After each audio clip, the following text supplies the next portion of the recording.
Surface area of a combination of solids. In this module, you will learn to find the surface area of a combination of solids. There are numerous commodities that we see in our daily life, like ice cream cone with the cream placed on it as a hemispherical shape, a capsule which is a combination of a cylinder attached with two hemispheres on both the ends, a toy shaped over a hemispherical bottom, etc. So, these solids are made up of two or more than two solids. Here, we can clearly see that a circus tent is made of a cone and cylinder.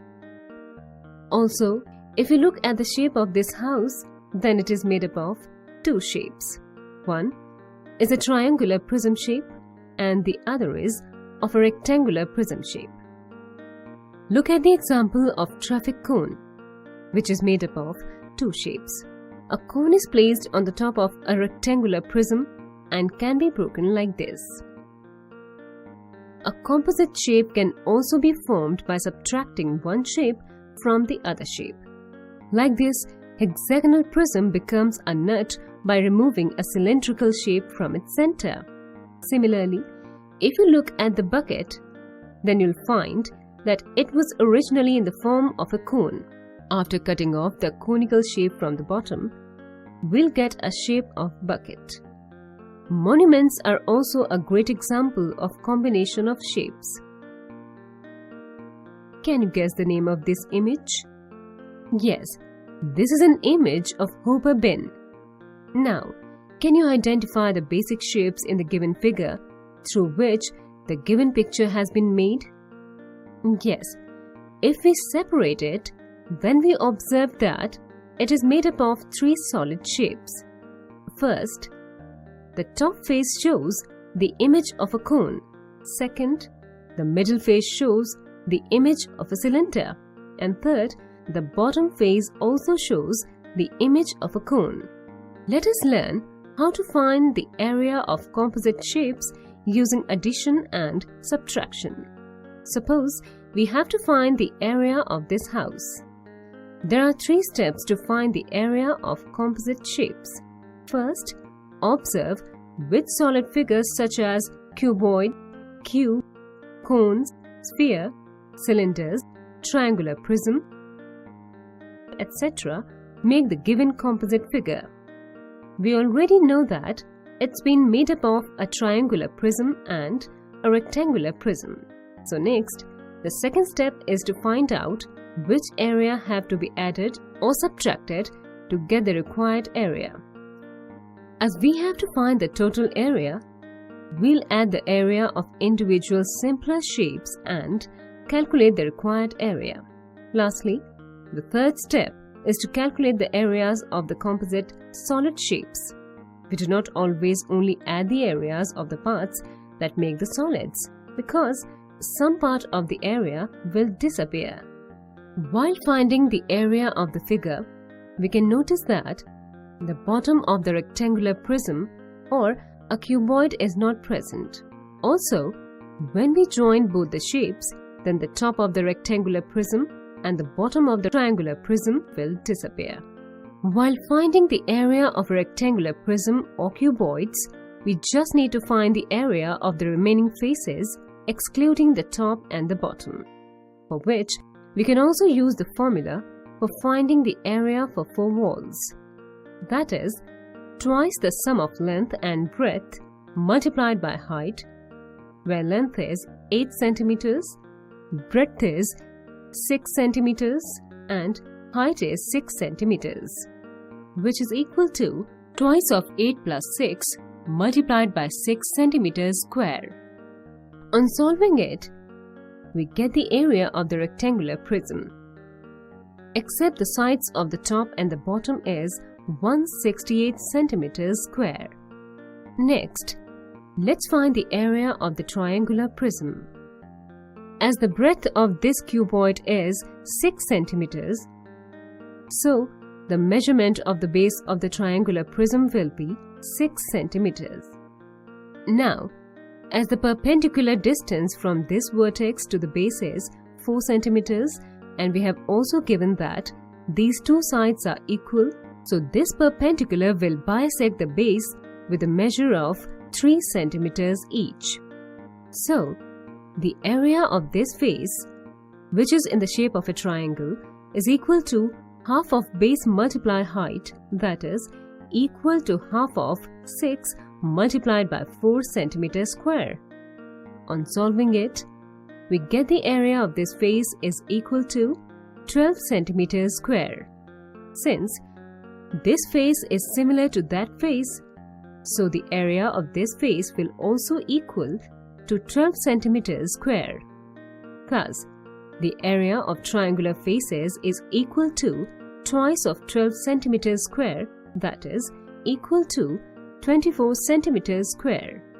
Now, to find the area of this face, we need to find the measurement of this side.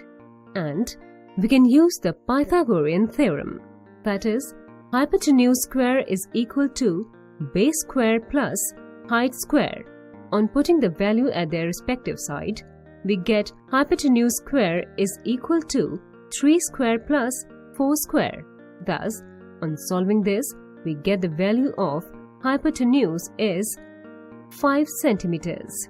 So now, we can find the area of these two faces, which will be equal in area and are given in the shape of a rectangle. As we know, the area of rectangle is length into breadth. So the area of these two faces will be twice the length into breadth. That is, equal to twice of 8 into 5, that is, equal to 80 centimeters square. So the area of triangular prism is 24 centimeters square plus 80 centimeters square, that is equal to 104 centimeters square. As we have to find the total area of the given figure, so we'll add the area of both the shapes of triangular prism and rectangular prism. Thus, the required surface area is 272 centimeters square. Now, let's find the area of Hopper bin. As we have seen that, the Hopper bin is a combination of two different shapes, cone and cylinder. So, let's separate the shapes first and then we'll find their areas individually. If we are given that the total height of the Hopper bin is 60 meters, the height of the cylindrical part is 30 meters, what would be the total surface area of this Hopper bin if its length is 125.714286 meters? Can you tell what does this length represent here? See, if I cut this from the middle and open it, I get a rectangular shape of this cylindrical shaped portion. So, the given length of 125.714286 meters represent the length of a rectangular shaped figure, whereas the height of this rectangular shaped figure is 30 meters. Now, if I fold it as given in the original shape, then the base and the top of the cylinder forms a circular shape. That means 125.714286 meters is the length of the boundary of the circle. And as we know, the length of the boundary of a circle is called a circumference of a circle. Thus, we can say that the circumference of a circle is 125.714286 meters. Now we can calculate the radius of a circle as 2 pi r is equal to 125.714286 meters. Thus, on solving it, we get the value of r is equal to 20 meters. Can you find the area of the Hopper bin? On decomposing the shape of Hopper bin in simpler form, we get two different shapes. One part is in the form of cylinder and the other two parts are in the shape of identical cones. So, it shows that we have to find the areas of two cones and one cylinder. Now can you tell what we need to find the total surface area or the curved surface area? As you see, on joining this cone placed at the top of the cylinder with this cylinder, the top of the cylinder and the bottom of the cone got disappear. Similarly, on joining the cone placed at the bottom cylinder, the top of the cone and the bottom of the cylinder will disappear. So, it shows that we just need to find the curved surface area of a cylinder and the curved surface area of two cones. Now, let's find the area of its middle cylindrical shaped figure. As we just need to find the surface area of only this portion, we need to find its curved surface area. As the curved surface area of the cylindrical shaped figure is 2 pi RH, that is equal to 2 multiplied 22 divided by 7 multiplied 20 multiplied 30 meters square. On solving the calculation, we get curved surface area is equal to 3771.42857 meters square. Now, we have to find the area of the cones placed on the top and the bottom of the cylinder, and it can be found out as the area of two cones is equal to twice of pi RL. As both the cone and cylinder lie on the same base, it shows that the radius of the cone will be same as the radius of the cylinder, that is equal to 20 meters. Next, as the total height of the hopper bin is 60 meters and the height of its cylindrical part is 30 meters, then the height of each identical cone is 15 meters. Now, to find the curved surface area, we need to find the measurement of its slant height L first.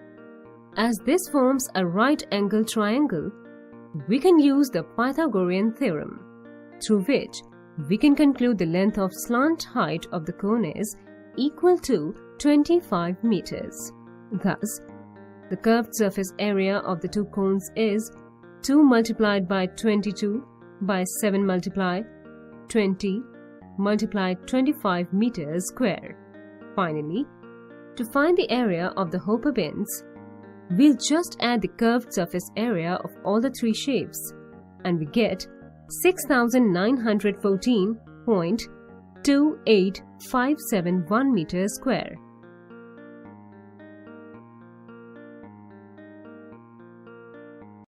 Let's recap. We have learned how to find the surface area of complex solids by decomposing into simple solids.